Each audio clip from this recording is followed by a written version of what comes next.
بسم اللہ الرحمن الرحیم الرحمن.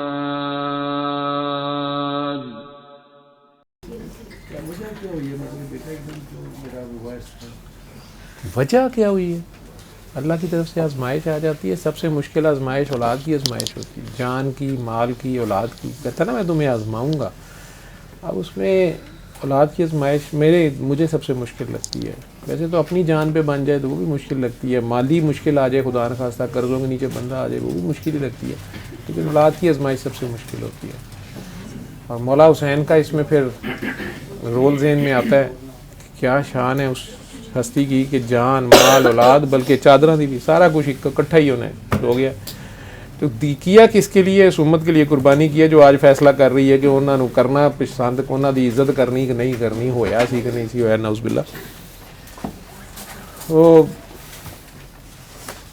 اس کے پاس قصیدہ بردہ شریف لگائیں، سادات کی عزت کریں، بڑوں کی عزت کریں. وَتُعِزُّ مَن تَشَاءُ وَتُذِلُّ مَن تَشَاءُ کا مطلب یہ نہیں ہے کہ میں جعلی بورڈ پہ آ کے کہا وَتُعِزُّ مَن تَشَاءُ وَتُذِلُّ مَن تَشَاءُ میں دیکھ لو کو مچا گیا.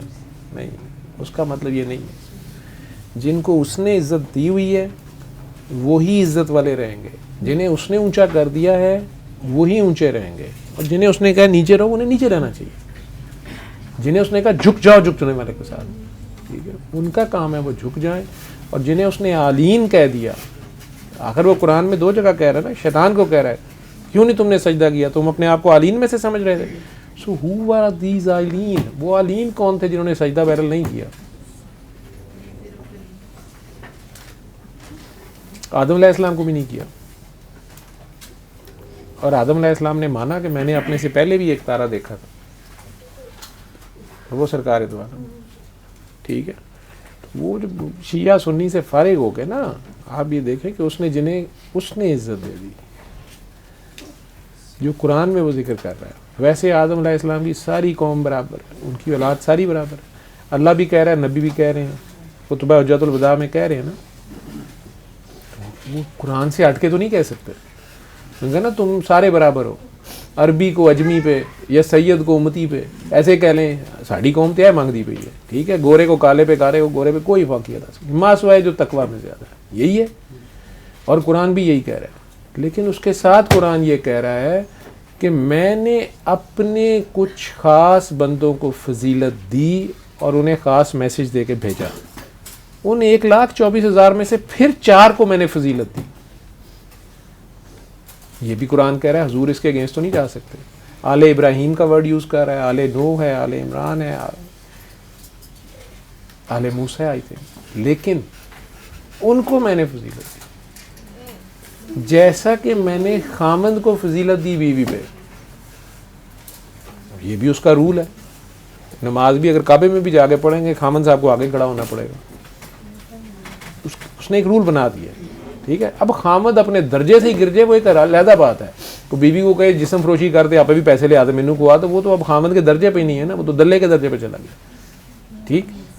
لیکن اگر خامد اپنی ڈیوٹی کر رہا ہے، وہ کوئی وجہ ایسی ہے کہ وہ اس نے بس اس کا درجہ اوپر کر دیا نا. اب یہاں لفظ ہیں اس کے وَلَا تَتَمَنُّوا، یہ اس میں غور کر لیں. وَتُعِزُّ مَن تَشَاءُ وَتُذِلُّ مَن کے ساتھ یہ ذات پہ غور کریں. وَلَا تَتَمَنُّوا، تمنا بھی نہ کرنا کہ تم ان کے برابر ہو. یہ اللہ کہہ رہا ہے، میں تو نہیں کہہ رہا. یہ بیویوں کی صورت جو ہے نا سورہ نساء، اس کی میں 31-32 آیت ہے. کوئی ذاکر نائک صاحب کو پتا ہوگا، ان کا ماشاءاللہ حافظہ بڑا زبردست ہے. چیپٹر نمبر 10 آیت نمبر 10. میں تو وہ نہیں ہوں، گناہ گار آدمی ہوں، لیکن میرے یاد پڑتا ہے کہ یہیں سے میں نے پڑھا ہوا. وَلَا تَتَمَنُّوا، تمنا بھی نہ کرنا، ٹھیک. وَتُعِزُّ مَن تَشَاءُ وَتُذِلُّ مَن، جنہوں اس نے عزت دی. میرا مطلب ہے، مجھے یہ سمجھ آیا، میں نے اس کا حساب دینا ہے. اگر میں غلط ہوں تو ضرور میں نے کہہ دیا، کوئی نہ کوئی اچھا عالم مجھے سمجھا دے گا کہیں پکڑ کے، جس کی ذمہ داری ہوگی، جس کے ذمہ وہ لگائے گا. ویسے تو وہ کہتا ہے میں خود سمجھاؤں گا.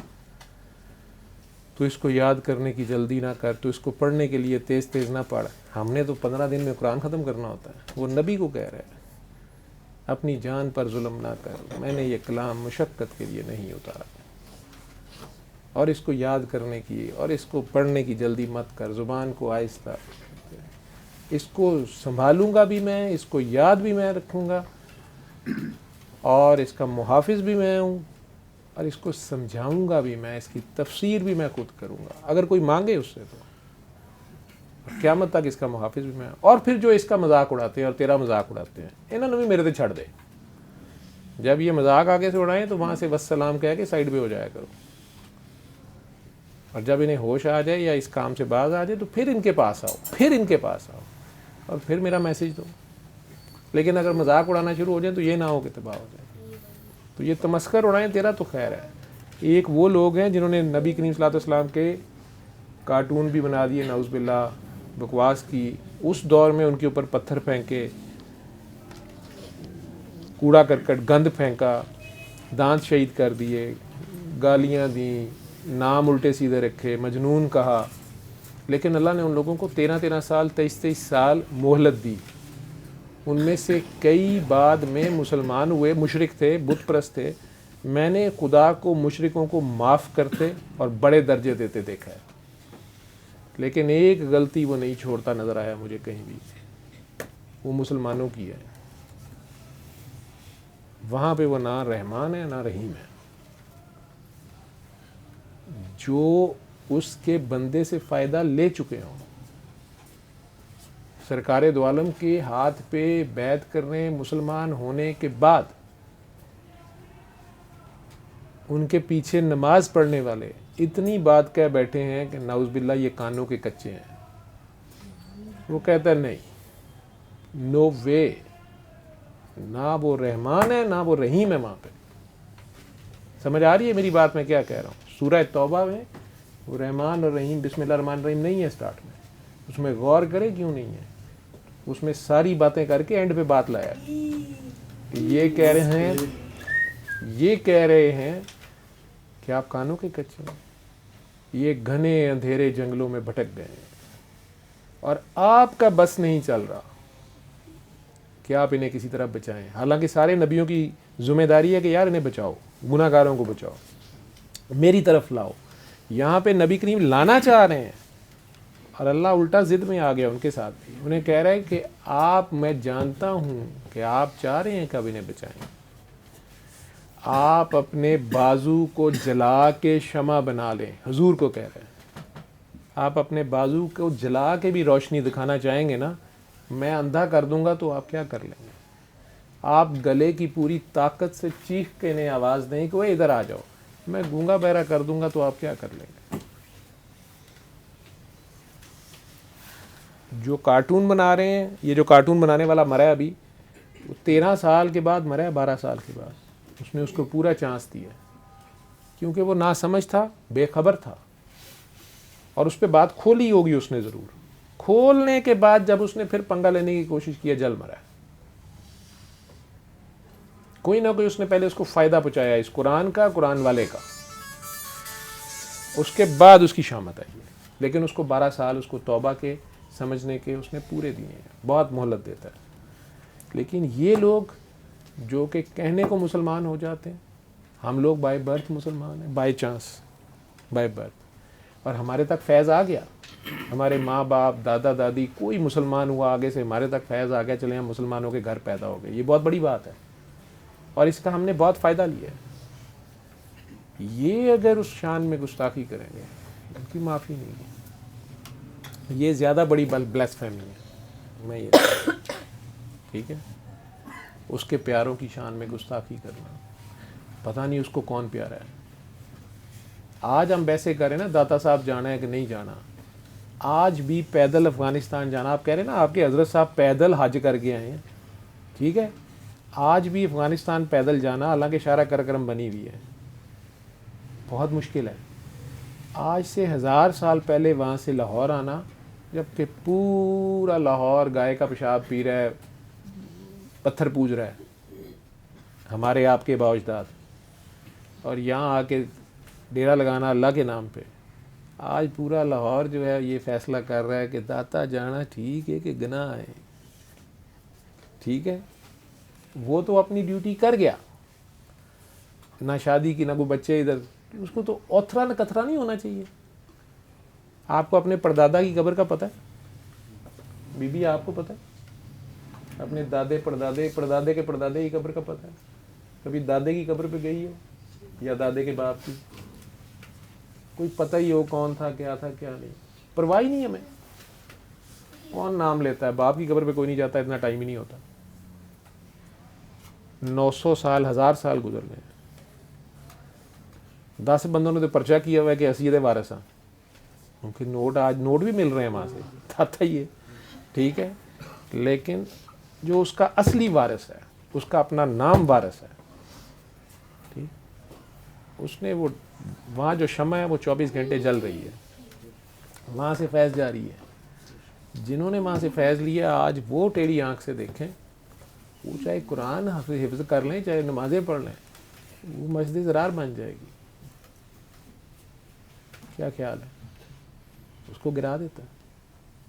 ٹھیک.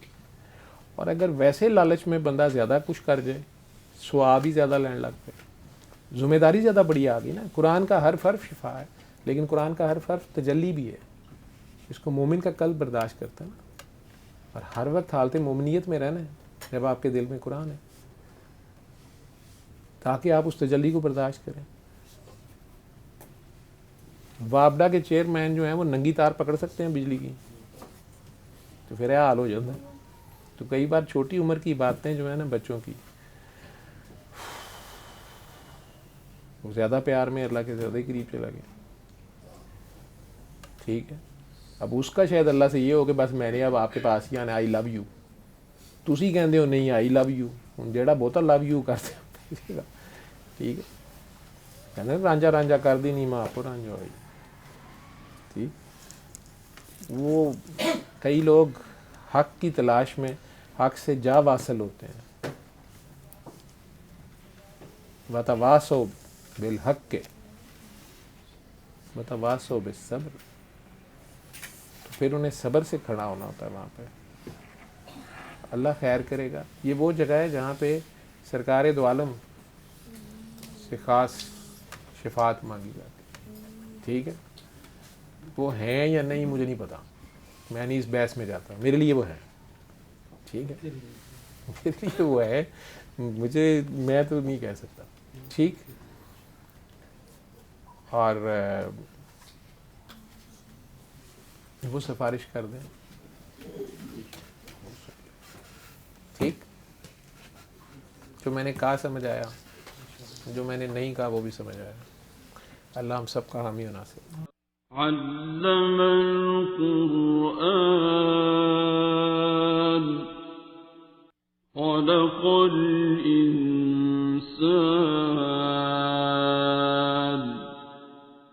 علمه